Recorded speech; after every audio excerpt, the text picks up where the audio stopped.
Hello everybody, thank you for joining me with this new video called Understand and Master Energies.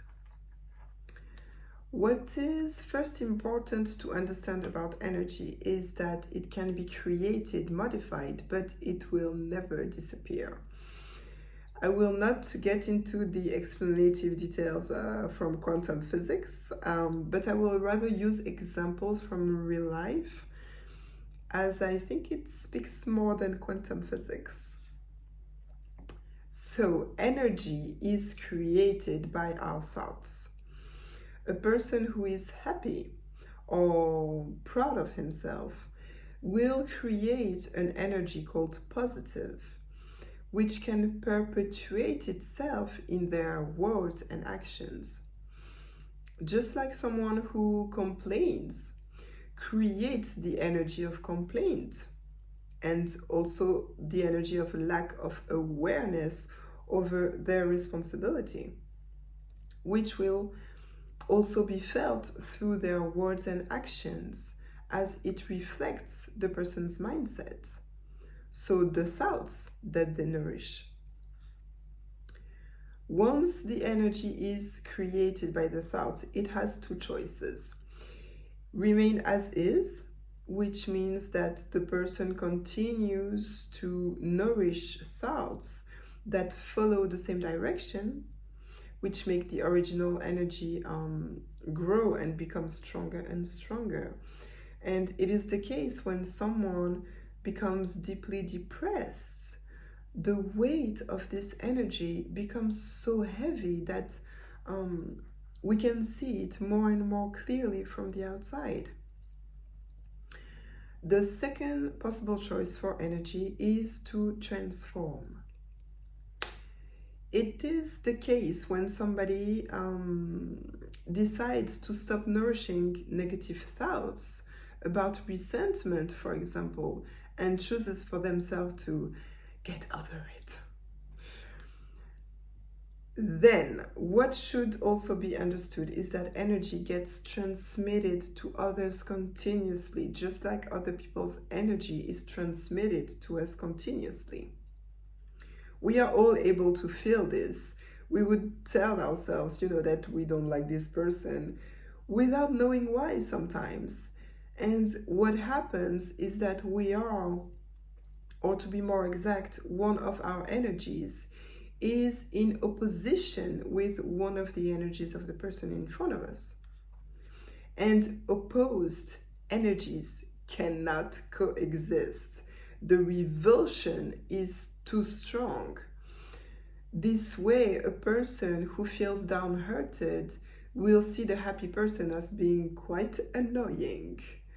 And the happy person will also only wish one thing, which is to stay away from the gloomy person.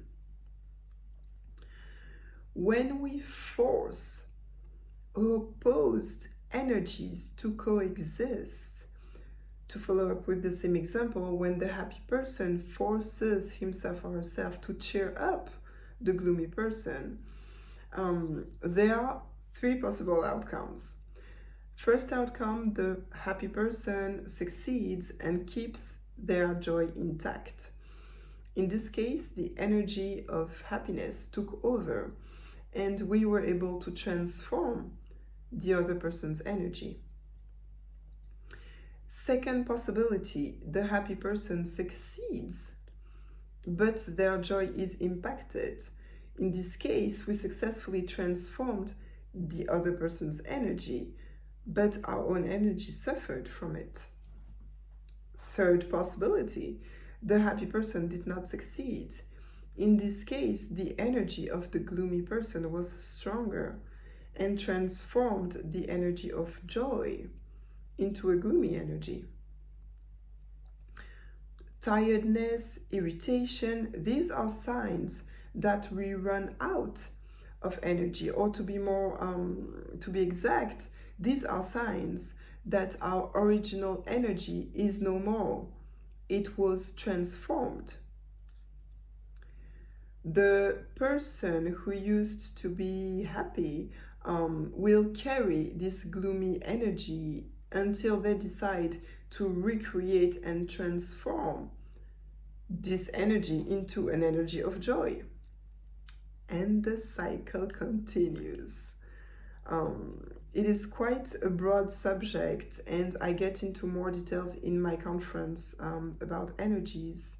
But the main thing to understand is being able to recognize our energies as well as others' energies, and be careful over how our energies are impacted in order to detach ourselves from the situation before we run out of energy. And this implies to review, among other things, our notion of empathy. We know that showing empathy is recognizing other people's pain. And thus we think, wrongly, that in order to recognize this pain, we should agree wholeheartedly with the person, letting them express this pain over and over again, and ourselves agreeing and even sometimes sharing personal experiences that happen to us that are similar.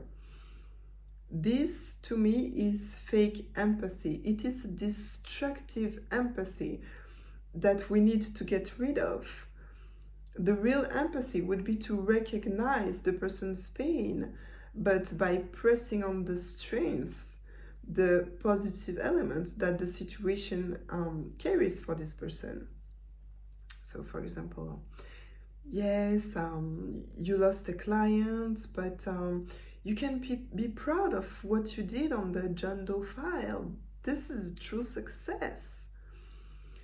Or again, yes, we cannot go outside for the moment, but it allowed you to search and discover new hobbies, to reinvent yourself.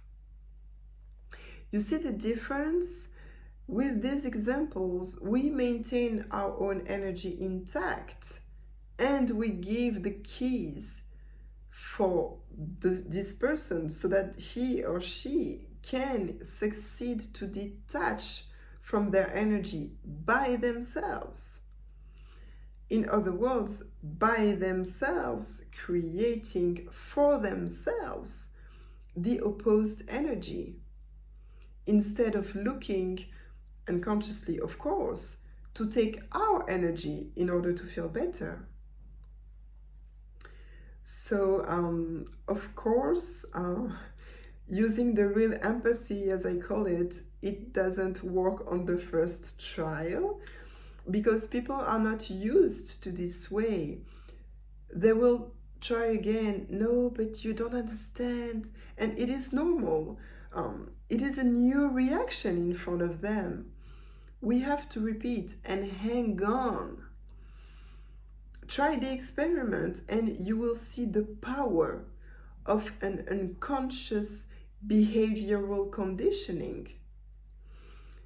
But every new thing must start somewhere, and this is, to me, a sane manner for everyone to learn to preserve themselves and create the energies that they want for themselves.